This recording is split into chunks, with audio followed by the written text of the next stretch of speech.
Welcome, everyone, to The Right Stuff. Glad to have you with us today. Today, I have the privilege of talking with a friend of mine. His name is Timon Cline. He is the editor-in-chief at American Reformer. He's an attorney and a fellow at the Craig Center at Westminster Theological Seminary and the director of scholarly initiatives at the Hale Institute of New St. Andrews College. I have the privilege of serving as the dean and a fellow of theology at New St. Andrews, and so we've collaborated there. We've had interviews in the past time, and you were actually our NSA lecturer maybe a year or two back That's at right. New St. Yeah. Andrews. So, man, grateful to talk with you again today. Yeah. Good to see you again, Jared. I think that was last year. I did the academic year lectureship, which was tons of fun to be out there, 4 times during the year. Hang Yeah. out, hang out and talk to the students, faculty some. So, So you are writing a book and finishing up a book for Canon Press that's yep. coming, it's forthcoming, and it is called Political Protestantism. And this is something that you and I have talked about a good bit. You are the guy that put me on to Althusius. Oh, You put me great. on to his. You put me onto his Politica. I remember I texted you. I had the book. I said, "Is this?" I got the abridged version of Althusius's Politica. Can I get the full version? And you said, the only thing in English is the abridged version. So you've got everything that you need there. Yeah. And that was a fascinating read to me. I actually employ that in my freshman theology class Oh, at New St. wonderful. Andrews College. They have to read the entirety of Politica. They have to read it in a week as well. So Nice. they're swallowing all that down. This is certainly a hot topic with the background being Christian nationalism and what is Protestantism's place really Mm. versus kind of a secularized understanding of politics. So I want to get into this book, Political Protestantism. Let's just start with, why do you feel the need to write this particular book right now? Yeah. That's right. The book is planned to be out towards the end of the year here. So, um, it's on its way. Very glad to hear that probably the only group of freshmen in America are with you reading Althusius. That's a huge win in itself. That you're producing more people every year that have read it than anyone else in the country. So it's Let's great. But go. what the point being, Protestants have I think a rich treasure trove of things like Althusius at their disposal, and they probably don't realize it. Um, so much of generally evangelical thought, and I can talk about my terms in a minute because I do distinguish these, but evangelicals, much of the things they do publicly, sort of in this realm, in the political realm, is derivative of Catholic thought. You see a lot of, the Catholics do like a lot of the legwork, and then 10 years later, evangelicals find out about it and they get all excited, like they've discovered something. But we have all this stuff in our own tradition. So I'm always enthusiastic about getting people to read it. It's part of what I try to do when I get to teach at New St. Andrews, is make them read some primary source stuff from our guys, right, from the 16th and 17th century. And Althusius is certainly one of the best of them, and I use him frequently. So that I mean, it does lead into the book, because part of what I want Protestants today to know is that this stuff exists, that a lot of ink was spilled on political thought by the same people that wrote our confessions, and we should take it seriously because they took it seriously, and we should take it upon ourselves to learn about it. But the thesis of the book is more than that. Like you said, it's not occurring in a vacuum. My book, there's been renewed interest in these topics for, at least since Stephen's book came out, but a little bit before, at least, especially if you were in nerd circles like I was, where people were starting to talk about and read these things again. But there's been a renewed interest in this, and specifically the question that maybe is a perennial question on what the relationship between, as we would put it now, church and state is, right? These are modern terms, but they work fine. So my book, the thesis of it is, if you do not affirm the religious magistrate, the reformist magistrate, you can say it's the model of David and Josiah and Hezekiah. It's the model of Constantine and Theodosius, Valentinian. All these are the people that would be listed in a typical reform political text as being models for the magistrate. And one thing, the main thing that they do is they care for the religion of their people in their jurisdiction. And if you look at the Old Testament, the good kings are praised. You know they're good kings when they care for religion, they reform the priesthood, they do these things. That's a good king. And a bad king is one who does not do that. He lets his people fall into idolatry, lets the corrupt clergy run rampant. And then you see even pagan kings are praised in Scripture when they do something good for the church. So this is the standard of good rule in Scripture and in our tradition. It's the chief duty of a magistrate to care for the religion of his people. And if you don't affirm that, you're not a Protestant in any kind of historical sense. You're something else. And if you're a modern evangelical thinking the way that they do about this particular dynamic in politics, you actually have much more in common with a high medieval papist, Roman Catholic, we'd say today, but papist is the historical term for a reason. You think more like a papist than you do the people that you claim to subscribe to their confessions. But those chapters on the magistrate that communicate this you're uncomfortable with them, and your vision for civil authority, secular authority's role is actually that the exact one the reformers rejected, intentionally so. Okay, so you have my attention. If I don't affirm the religious magistrate, Yeah. with the details that you started to allude to that I'm sure we're going to get into, but that the magistrate is to protect religion, and I think you said reform the priesthood, so you got a little bit more than just protecting. You're leaning in a bit.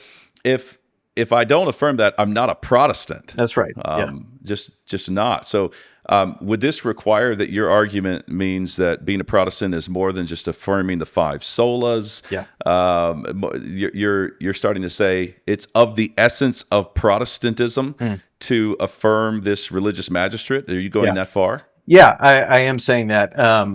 The five solas is not sufficient. I think there's been fine arguments made on that very very same topic, of this sort of thin Reformed soteriology. Does that make you, a historic confessional Protestant? And others have argued no. There's even more doctrine having to do with sacraments, especially, and these things that are part of what it means to be a Protestant. So yes, and I'm going further than this and saying, according to the way that 16th and 17th century Protestants understood themselves, central to being a Protestant, in fact, what gets you the name, and the main thing that you're doing is, saying the papacy in its twofold primacy, meaning its ecclesiastical primacy over the other patriarchs, right? Its extension of itself beyond being a regional church in Rome and being the universal church. It's not just the ecclesiastical primacy, it's the secular primacy that it has seized for itself, primarily since, 11th century, somewhere around there is probably the high water mark, and it's extended through till Luther's day, right, where they claim this for themselves.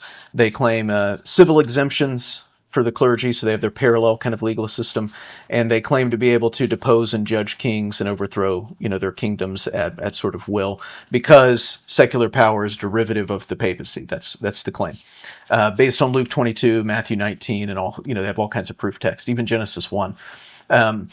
So the Protestant claim that's central to their identity, and they write about this. This is how they tell the story of themselves often, is that this is the thing. In fact, many of them will talk about, you'll see this in various authors, that there probably, and almost was, a reunification on a agreeable definition of justification. What ruined that is the papal claims to primacy that would not allow this to take place on this basis. You're not going to have a conciliatory kind of definition of these things. Papal power is the quintessential thing. And Richard Baxter in particular, has a great rendition of this in a few of his texts defending nonconformity in England in the 1680s. And he says, we're Protestant because we uphold the magistrate as having care and duty to religion of his people, and that's what distinguishes you from being either a Protestant or a papist. And if you don't affirm this, you could believe all kinds of other good things. You're not a Protestant, and you could even believe in errant doctrine like transubstantiation. But if you deny the papacy's primacy, you're not a papist. You're something else with errant doctrine. But this is the thing that distinguishes the two, and the rest of it is, much less stable than we like to remember it many times. But And there are debates, and those things are still important, and there are Protestant, positions on them. But my contention is the central aspect of Protestant identity is in reaffirming and re-elevating the Christian magistrate to his proper place within his jurisdiction. The central theme. This Yeah. is the central theme. All right, so I'm thinking of people tuning in, and I want to get my head around what you're saying about the connection between evangelicals basically being Catholic and the way that they're approaching, I'm assuming, society or politics. My assumption is that evangelicals are going to say, we don't want pastors controlling the civil magistrate. That's not really our bag. Wasn't that what Catholicism was all about? And even if I don't say that the civil magistrate has some kind of religious duty, how are you still pulling me back to the idea that I'm Catholic? Yeah. Yeah, and I'll give you an example too of where I'm coming from. So when many people, um, if they're familiar with anything from Luther at all, besides the 95 Theses, read some people read his letter to the Christian nobility, right? Early text 1520, and he says there's three walls between us and the reform of Christendom, right? It's corrupt, and religion is suffering all these problems. What's the first wall that's keeping you from reforming religion? It is that the papacy has subjugated the magistrate under their control, so there's no accountability for the corrupt clergy, and the magistrate has been reduced to only secular in the limited sense affairs. That's the problem. That's why you can't reform it. There's no reformer to do this, which is the historic model. All the Protestants would argue up until 8th, 9th, 10th century, somewhere in there. This is how Christendom began, is with this kind of magistrate. And it's also the Old Testament model. This is what the king does. It's encoded in sort of the DNA of the office, right? So you don't have to be longing for a carbon copy of Old Testament civil policy to say that this is just what magistrates do. It's what pagan magistrates do. It's what Israel's magistrates do. They care for religion of their people. So that's where you're starting, and others say the exact same thing and repeatedly affirm and uphold this doctrine. And they tell the same kind of story of the rise and growth of the papacy. So what do? First, they have to get out from under the control of an Eastern emperor who runs things, right? So your Justinian kind of model is not good for a papacy that wants to be primary in this way.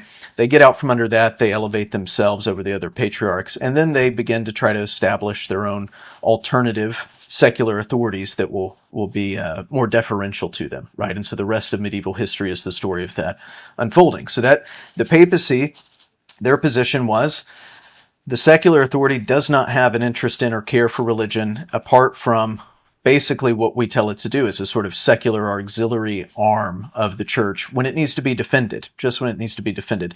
But the magistrate has no independent theological judgment.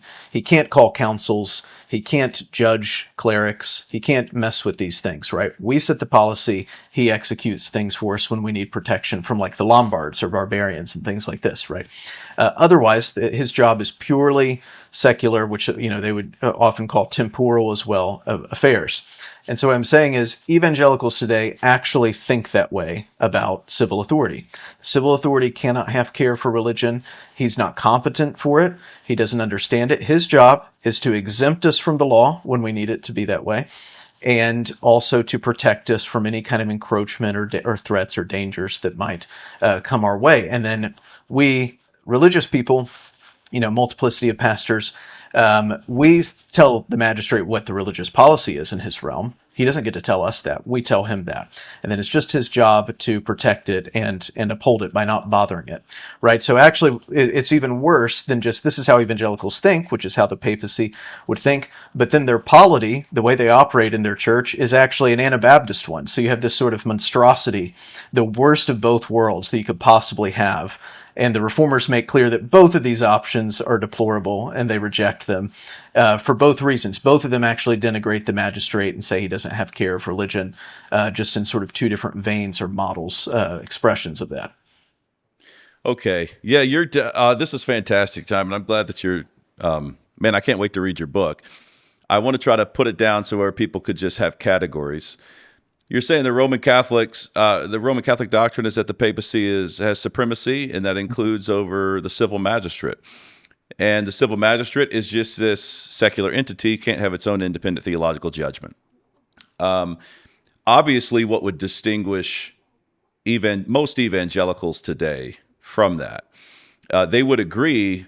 Well, a lot of the secularized ones would basically agree that the civil magistrate can't have an independent theological judgment of any substance.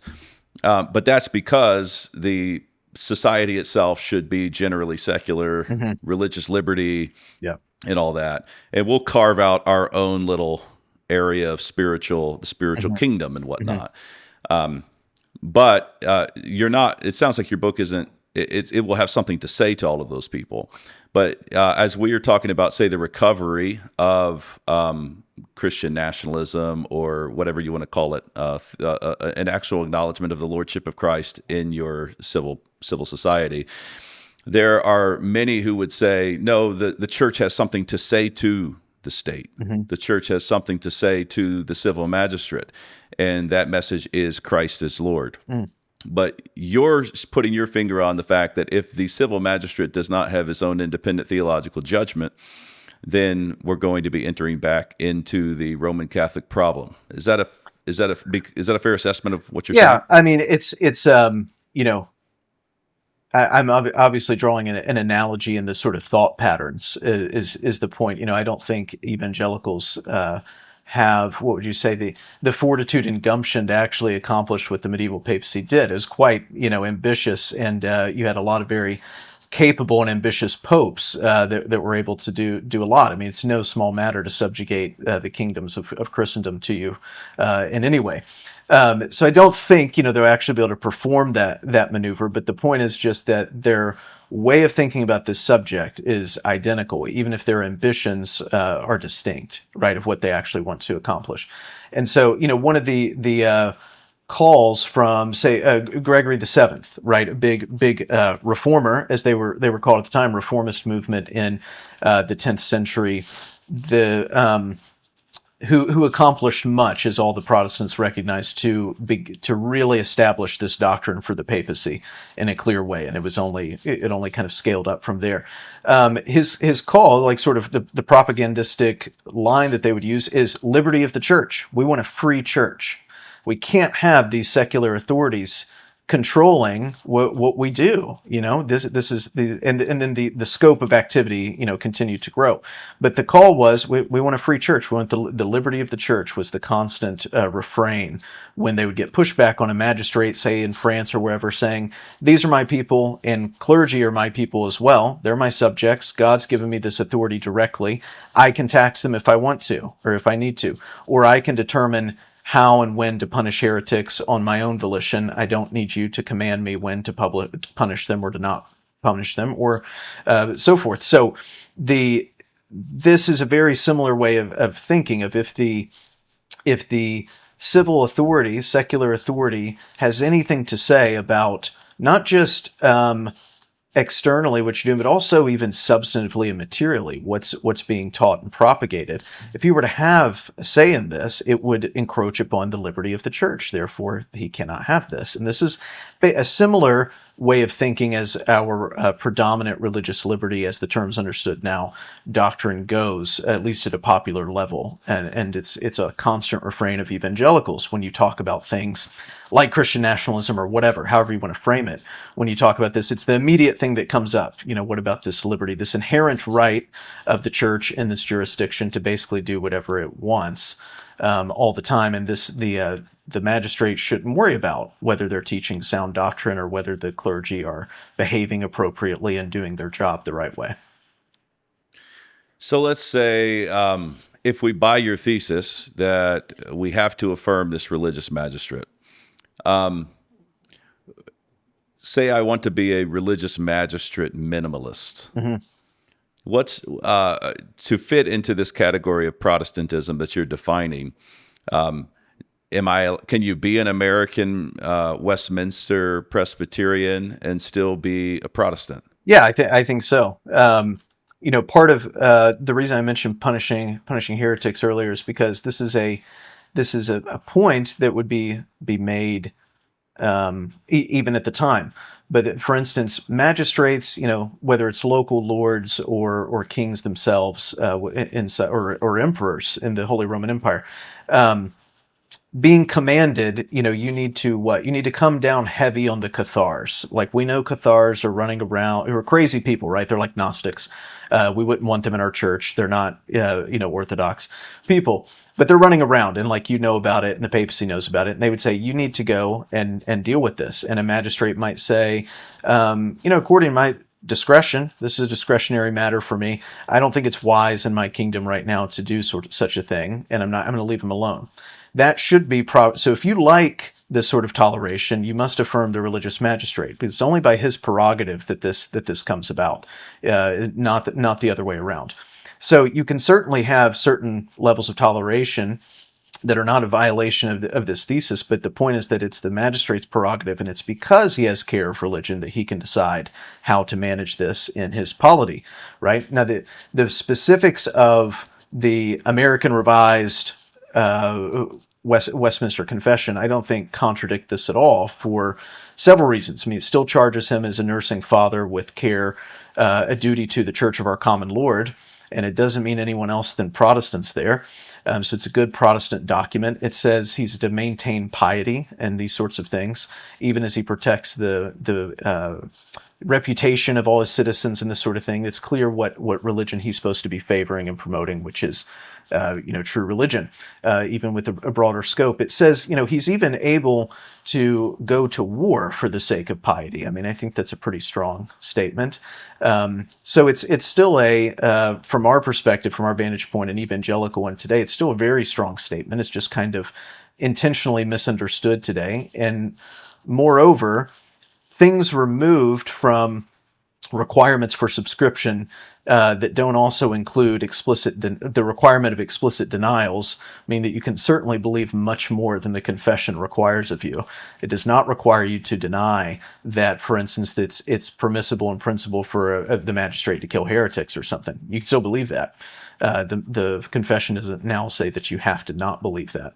I think it is the American revisions are tailored to the conditions of the time in which they are written, which is perfectly legitimate. The type of polity that they were in as Presbyterians in the late 18th century, perfectly legitimate. But it still affirms the religious magistrate explicitly. So. Okay, so we can have, say, maximalists and minimalists, but there's going to have to be some acknowledgement that the civil magistrate has a duty to protect the churches of our common Lord if you're really going to be Protestant. I wonder, I'm sure the book sounds like it has this great thesis that's going to kind of open people's eyes to what was really going on with Protestantism. But to steep people in it a little bit, I wonder if Althusius would help here.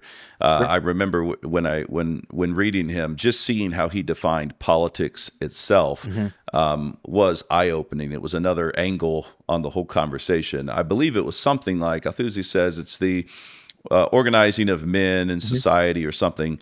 The key part was to the end of piety. Yes. So the telos of politics itself is piety. Yes. I wonder if you could just speak to that a little bit. Tell us who Althusius was, situate him in his context a bit, and then talk about that particular point about that clear definition of politics. Yeah, for sure. Yeah, Althusius. I mean, I think the first edition of Politica came out in 1610 or something like this. So it's early 17th century. And the context, and if you read the book, you pick this up from the type of the structure of the polity as he talks about it very much is mapping onto the Holy Roman Empire at the time, right? The way he talks about the ephors, the electors, these things. So you'll get that's his context is sort of post-Reformation Christendom, essentially. I mean, that's what the Holy Roman Empire basically is, with a few exceptions. So that's his world, and really he's doing what you should do when you talk about political life. Is you should probably lean heavily on Aristotle, which is what he does. It's lots of Aristotelian categories and thought patterns. And you should do what Aristotle tells you to do, which is you begin at the origin of things, or the beginning of things. So like, what is before we even talk about the magistrate, like what's all this for? What's this about? And it's political life. See, as you were saying, it's the art of associating together. It's kind of you could summarize that section of Althusius at the beginning of like politics is learning how to share. It's like the things you share together is what pulls you together. And it's what you're figuring out how to do, being good at this science, which includes all other sciences. And it's for, the orientation, which is again straight from Aristotle. It's a good political community. It's united around some goal that's a shared goal, right? And you share the means also to achieve that goal. And the perfect political community is oriented to the perfect good or the supreme good, right? That follows and makes sense, which is the good and perfect happiness, virtue, in life. There's many ways of phrasing it. So when Althusius says it's to be oriented to piety, he's saying the same thing. And this is, flowing out of the nature of man himself, who's a social creature, intellectual creature, but also a religious creature, just inherently so. So the society, the association, a bunch of individuals together, necessarily reflects the same thing. And if, as they're pursuing goals, there may be more immediate goals that they pursue as well, but ultimately the good and perfect society is oriented to more eternal goals, because man's destiny is also eternal and inexhaustible common goods, right? Common good is where multiplicity of participation doesn't destroy the good, right? So private goods can be destroyed by sharing. There's not enough of it, it's scarce, whatever. So the common good are things that participation in them by everyone doesn't diminish them. And the ultimate common good, of course, is God himself, cannot be diminished by the multiplicity of participation and worship in these things. So that's just what Althusius and everyone used to think, even pagans. I mean, this is where they're drawing a lot of it, would say.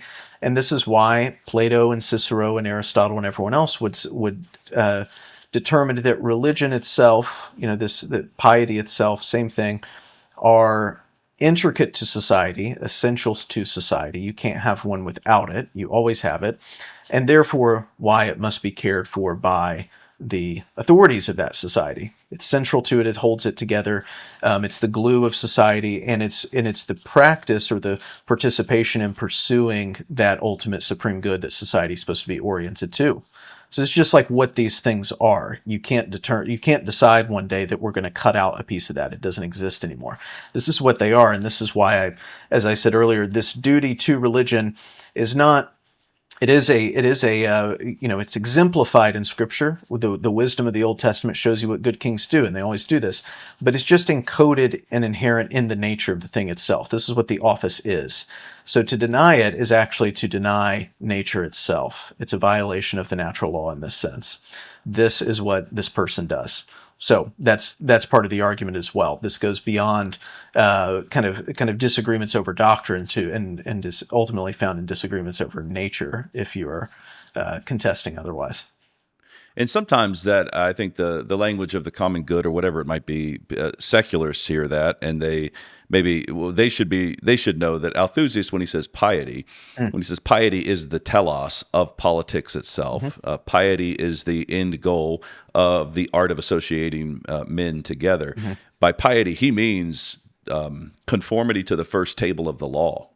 Yeah. Which to many conservative evangelical ears, they might want to have some place for the second table, but they try to get the first table. They want equity without piety, and that's what the two tables. You could divide the two tables this way: piety and equity, and you can't have them bifurcated that way. It doesn't work that way.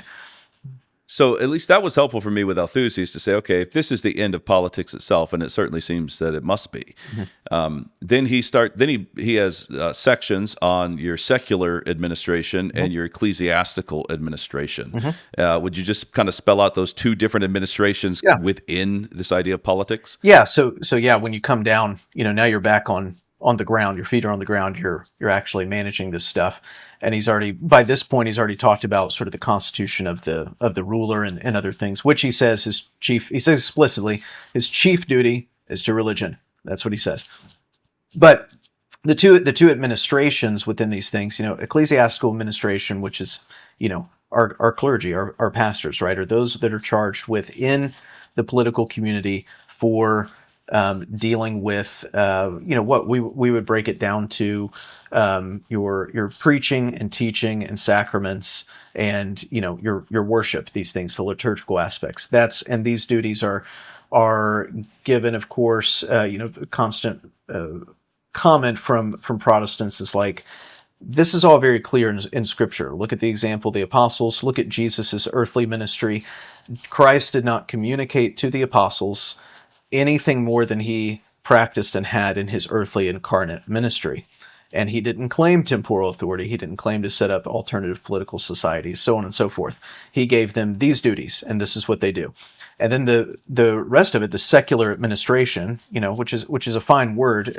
We use it, in various ways today, is to deal with the life and health of the polity as a whole, which means you also, without usurping the role of the pastors themselves, you don't actually perform the pastoral role. You do manage all the arts and professions that are in your jurisdiction. So this, an analogy I like to use is like we have malpractice lawsuits, medical malpractice lawsuits, right? This is one way that the secular authority is managing a profession to make sure it's not hurting people and it's performing its art form, its science, appropriately for the public good, right? That it's doing these things. It's the same way with your clergy or your ecclesiastical administrators. Your job is to make sure they're performing their duties well and not hurting people, right? Or sowing disease and these things. But you don't actually usurp or take on the role yourself, because you're not a pastor. So the distinction is still valid and necessary in that sense. The magistrate can't possibly perform all the vocations and professions in his realm, everything that's necessary to a good polity. But he does have purview over all of them. And he can ensure that this is part of how he cares for religion. Althusius lists many things. Establishing, you establish the religion, you make sure that there's people doing the religious duties, you have education, basically catechizing kids, all these things. The magistrate sets all this up if you had sort of a blank slate. And these would all be within his duties towards religion. And in our language, the civil magistrate would map onto Althusius's secular administration, Yeah. and all of your ecclesiastical authorities, ministers, would map onto this ecclesiastical administration. Yeah. But the key is Christ is Lord of both. He's not only Lord of one. Yeah. But you're obviously leaning in strongly. I'm assuming you would be Old Westminster when it comes to the civil magistrate. The question would be, like, even back among the Protestants themselves, if you do have a secular administration, a civil magistrate that goes rogue, and he starts to say, I'm reforming the priesthood by removing the sacrament of baptism. Yeah. Because the sacrament of baptism is nowhere found in Holy Scripture. This is my take, and therefore I'm going to start fining civil or ecclesiastical authorities that administer this sacrament. And if that doesn't work, I'm going to say they can only practice their worship outside the city limits of my particular town or jurisdiction. And if that doesn't snuff out this corrupt practice that has found its way into the church and been around for 2,000 years, Yeah. But if that doesn't reform it, then I'll throw them in prison and do what's necessary. If that happens, for the Protestants themselves, 17th century, I wonder what Althusius would say about this, what others would say about this. Can those ecclesiastical authorities, when they gather together at a synod, discipline the civil magistrate? Yeah, so this is it's a good question. I mean, one, just as a baseline principle, you'd say that the magistrate does not have, the legitimate authority. He can do a lot of things anyway, right? But it's illegitimate for him to propagate new doctrine or change the doctrine and practice of the church himself, right? He doesn't construct doctrine. In his supervision of religion in his realm, he can deal with personnel and these other things, and he has the ability to make this judgment call, right? He can do that. This clergy's gone because they're teaching heresy or something like this, but he doesn't actually get to construct doctrine. This is for the doctors of the church to do. The example of Constantine and everyone else will be trotted out of sort of their deference in this way to the ecclesiastical administration, right, and what they teach. And the ideal is that if the church falls into disrepair, the magistrate's, ambition is to restore it to like its last pristine point, right? It's like rediscovering the law, and then you give it to the priests and tell them, read this to the people. That's a good magistrate. After you've lost the law for hundreds of years. So that's what you're supposed to be doing. The magistrate goes rogue, and you have a heretical magistrate or something like this, like an Arian magistrate, or who knows. What can the church do about it? Very little. They don't have secular authority. They can't have armies. They can't do these things. You can, of course, use your public. You would, not complying, of course, is a very good option, and using your sort of prophetic voice to try to correct the king is also perfectly legitimate. But the main thing that the Protestants are talking about is there's no papal armies. You're not supposed to have that. This is not authority given to you, and it's not mediated through you. You don't get to command the armies or have your own or whatever else. So yeah, you're in a tough spot, and this is why most of them say this should be considered divine judgment if this happens to you. And if you have a bad magistrate, it goes bad for you. If you have good ones, it goes well for you. This sort of, the issue is not for the reformers. I think they've seen what both of these can be, right? What a totally corrupt and overextended papacy is like, and what it does to Christendom. And they've also seen bad kings as well, especially those that aided and abetted the papacy in this way for their own gain. They know that. The fun, so it's, any kind of authority can be corrupted and do the wrong thing. The contention is the papacy should not have clerical authority. Ecclesiastical administration should not have the option to be tyrannical in this way. They have power that they're not supposed to have. It's not just that they're misusing good power, it's that they're not allowed to. It's improper for the church to claim this kind of oversight over secular authority. So that's the corrective. It is not a silver bullet that then says nothing will ever be abused or go wrong ever again. That's just inherent in the finitude of human life. Okay, well, as disappointed as I am as a minister of the gospel of Jesus Christ that I don't get to have an army. Yes. That would be pretty cool. It would be cool. But I agree with you. My question still is, can we gather to suspend him from the Lord's Supper? Right, Can we gather to exercise Yes. the keys of the kingdom Yes. and potentially excommunicate Yes. such a rogue magistrate? Yes, absolutely. That's inherent in the office, right? There's an interesting discussion I've pointed New St. Andrews students to before when I've taught on Protestant political thought. In Richard Baxter's Holy Commonwealth, he considers this question, and he says his conclusion is absolutely you have the right to do it, right? The King of England, who he's talking about, so the temporal head of the church, perfectly legitimate title and legitimate understanding of these things, defended by Turretin and everyone else. Perfectly legitimate for the church to say he is, in grave unrepentant sin and heresy. We are banning him from the table, right? But Baxter also adds, you should be prudent and think about it. However, though, what the clergy would do, because he says not really for the sake of not offending the king, but because if you degrade civil authorities in front of people, it could lead to chaos, right? So you should be careful in how you do this. Try to correct him privately. Try to be respectful of the dignity of the office, and these things, should be an ultimate kind of last resort that you would publicly discipline the king of the realm, right? The highest authority on earth, that is, the double image of God in this way. So you must be careful, but it's perfectly within your right to do it, just not to use it, flippantly.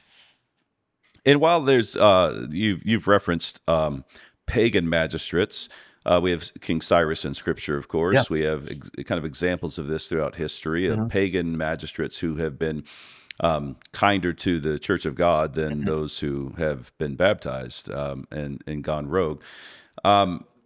Would it still? What would be the Protestant witness on this question if indeed those ecclesiastical authorities gathered in council?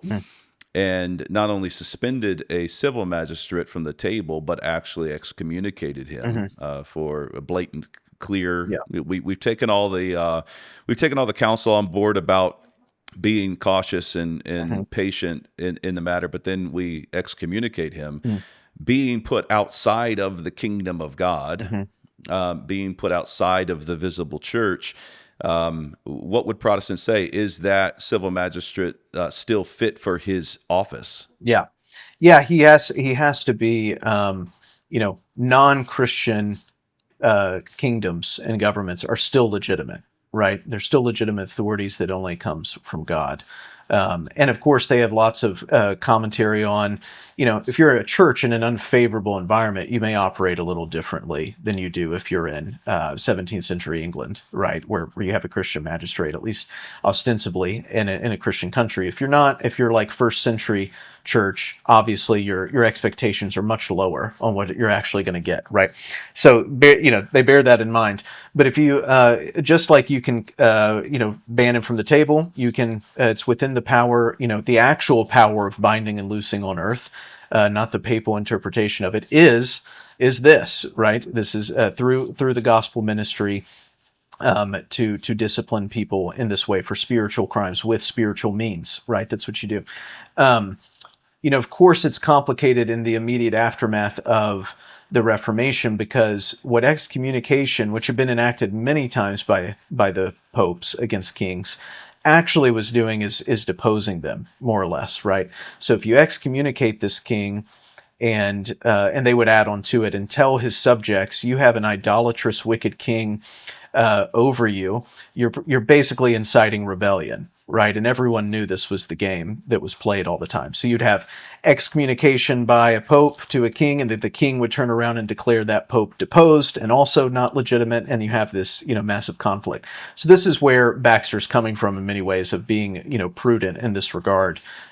We certainly don't live in a country currently where if you were to excommunicate the president, riots would erupt, because now they're so in sackcloth and ashes, because they've now learned that their leader is outside the kingdom of God. That just doesn't bother people anymore. But back then, it would, right? Your legitimacy is predicated on you being a Christian magistrate, even if you're one that's subservient to the papacy. In actuality, it's still an expectation, and actually matters. So that's where they're coming from on that. But they still affirm this is part of the church's legitimate power. That's what they do.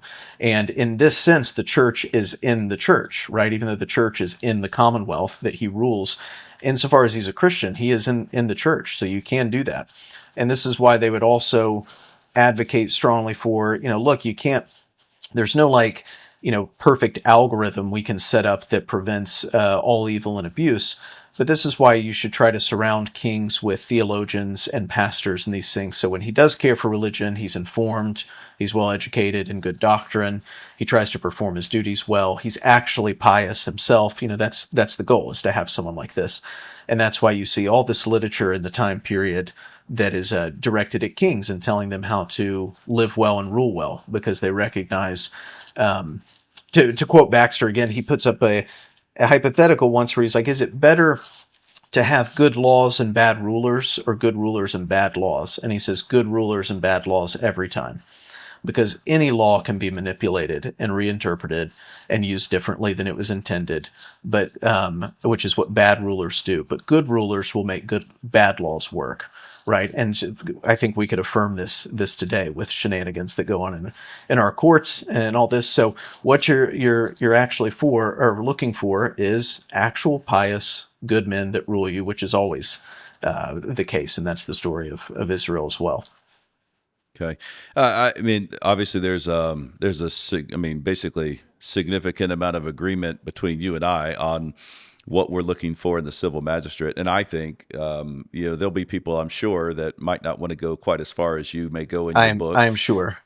There will be people like that, but in the main, you're basically. I mean, we've said it here many times. Every man that subscribes to the Westminster Confession of Faith is a Christian nationalist. It's true. You can talk about what the word means or doesn't mean, but Yeah.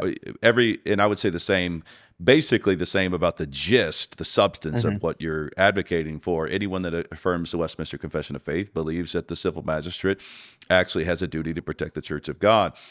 Um, and so the question would be, once we get enough people on board with this idea, and it comes to life in America, How do we actually move forward in seeing this vision established and materialized Mm. in our culture, which has, of course, become radically secularized? I think we still have a secular magistrate and secular authorities that are suppressing the church, by no means favoring, not even favoring the church. Of course, religious liberty, all of the our lupa law, Mm. in that we've actually just experienced right here in our own area.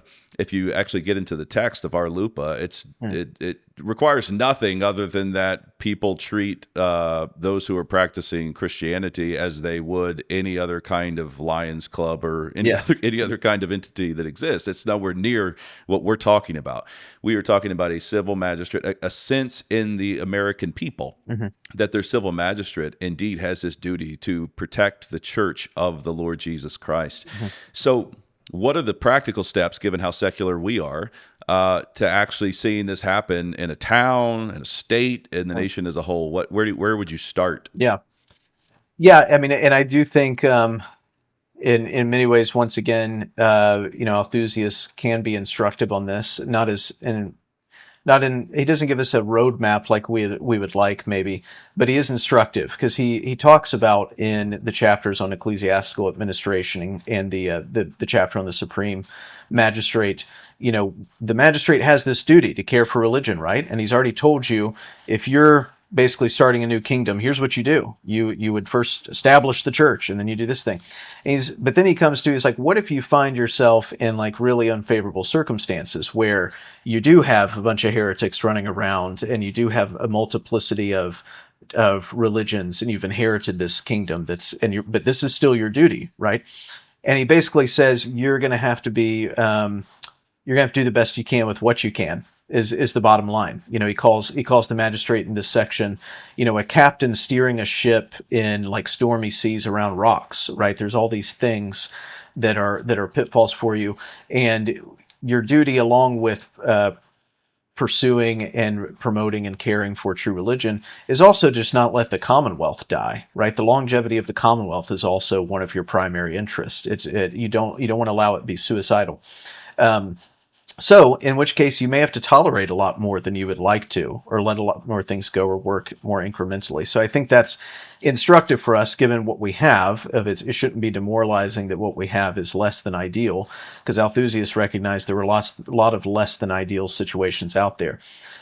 In terms of how we, you know, think about even getting back to this, I guess my primary focus at this stage is just getting the Christians to actually believe it is the ideal. If they don't think it's the ideal and it is what you should be pursuing, and they don't actually affirm even what the Westminster American Revisions say, then there's no way you're going to ever see it materialize, even at a small scale. If the Christians themselves, the Church of our Common Lord, doesn't think that the reformist religious magistrate is there to help them and promote the church and defend it and protect it, and so they'll never demand it or seek out anyone who would actually try to do that, right? So I just want Christians, Protestants in particular, to be actual Protestants and historic. I mean, in the historic and confessional sense. I mean, everyone just go read all the confessions and see what they say about the magistrate, right? The Helvetic Confession, Scots Confession, so on and so forth. Read what they say, and they're all, in agreement on this front in their own words. So this is what Protestants, when they said we're going to codify in the face of resurgent, papacy and the Counter-Reformation, we got to have to codify what we think. Here it is. They choose to include this as a matter of doctrine and subscription. You couldn't just accept yourself from this view, right? This is in there. When Turretin talks about it, he organizes it under a point of ecclesiology. This is the political governance of the church is a point of reformed ecclesiology, right? So you have to actually believe this stuff, and if you don't, no one's going to believe it for you or pursue it for you. And I think you would, if you were to try to do this on local levels, I mean, you have to, like a good magistrate, be sensitive to the times and be prudent in the way you administer things, and understand where you're at. And like any good magistrate, your laws and policies should be fitted to the temperament, relative virtue, and history of the people. So anything in America looks different than it would in 16th and 17th century Germany, right? It's not the same place or the same people, even historically. So you have to be sensitive to those things. But your pursuit is, my job is to figure out ways I can protect and promote the church and true religion. And I think there's lots of ways to do that, even in the contemporary context, that are perfectly accessible if people would like to. Public morality. I mean, there's still plenty of laws on the books that you could avail yourself of to try to reintroduce a morality that is at least at a sort of a minimalist level based on Christian morality that makes it more comfortable for Christians, right?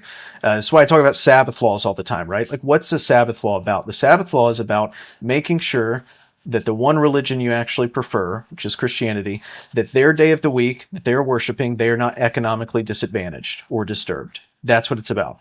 So it is a preference. It's a preference for other people can benefit from it too, but it means the non-Christians don't get a leg up on you while you're worshiping the Lord because it's important and you're the preferred religion. These are types of things that do promote and protect the true faith, right? It encourages people to practice it. It makes it easy for them. So there's many things like this that you could do, especially for a creative sort of legislator or magistrate. And on the ecclesiastical front, one final point before we wrap up here. On the ecclesiastical front, obviously our own American tradition is so marked by independent congregations. So when it comes to ecclesiology, congregationalism or an independent particular church kind of dominates the way that most Americans practice Christianity and think about the church itself. And I would say that's going to be a strong, that's going to be strongly against this idea of elevating the civil magistrate to the kind of duties that he should have, according to the Westminster, because you don't have a strong, united ecclesial body to work with, say, the tension that exists. So if you're fractured into just 50,000 particular churches, and then somebody gets on board with what you're talking about, well, there's no counterbalance to a civil magistrate going rogue. Where if you adopt a Presbyterian ecclesiology, what that is affirming the visible church in a communion of churches that actually have synods and councils, then you can begin to offset that. I was just reading. It's absolutely fascinating to me about the Puritans on independence. There's actually an author named Polly Haw, who I think it was at Trinity in Dublin, found early exchanges of Puritans. And one Puritan named Henry Jacob was the first to separate from the Church of England in the early 1600s. And the exchanges between the Puritans and one of their fellow Puritans, Henry Jacob, who was going rogue and saying, he basically denied there is no such thing as a national church. And best I can understand, he was saying there is nothing but particular congregations that are joined together by voluntary association, because in order to be free, you have to have this independent personal function. And therefore the church, stemming from that guy, Henry Jacob, actually came the Jacob Lathrop Jesse Church, from which the particular Baptists came. And a lot of that thought came over into America, obviously. But it kind of, you can find the seeds of it back then. As soon as you fracture the church and there is no entity, there is no synod, there is no council, there is no ecclesiastical authority that goes beyond the local church itself, you're not going to have the kind of counterweight. Until you elevate that part, you're not going to be able to elevate the civil magistrate in the ways that we see called for in the Westminster. So I think there's going to be a lot of different Reformation works that have to happen to see it established. I think there's a lot to that. Simplest is best, and the easiest way to discuss these things is just supreme magistrate with an established church that either has archbishop or has a synod, right? This is much simpler. We know who the highest authority in the ecclesiastical administration is, and who's over the whole commonwealth, and communication is streamlined, right? But as when you're as a trying to be a good political theorist, when you're talking about the general principles, you're kind of agnostic as to the form, or the form is much less important than we think of it now. So like, you'll see discussions of like what kind of government is best, and people will talk about, there's all kinds of opinions of whether it's mixed form or maybe there's an infinite amount of mixed forms. How do we even describe this stuff? And everyone comes down on, look, the best form of government is the one that governs the people well to the appropriate ends. Now, usually democracy is awful, and everyone agrees on that. But there's other forms you could take that, and maybe these things go in cycles, right? So the point is to get to the end, whatever gets you to the appropriate end. That the means are fine, these things are finite and fleeting. And even though I have my, I'm a very convinced Presbyterian in the form of government, though not the reason most of my Presbyterian friends want. But I do this in the book. I'm making no particular claim about the ecclesiastical form either. The point is to get the ideal down and say this is what should be pursued, and there may be a multiplicity of ways to work this out, where we could say this is legitimately being pursued and practiced by the magistrate and the Church of our common Lord in our polity. Now, maybe it looks different than it would certainly in like Geneva or something like this. Maybe you do have a multiplicity of Protestant denominations that somehow make this work. Maybe they're all under NAPARC or something. Who knows? I don't know, and I don't as much care in my argument. Although I do make the point that some level of establishment is required for this. Now, you can cut that many ways, but you do have to have this. Necessarily entails a religious establishment, right?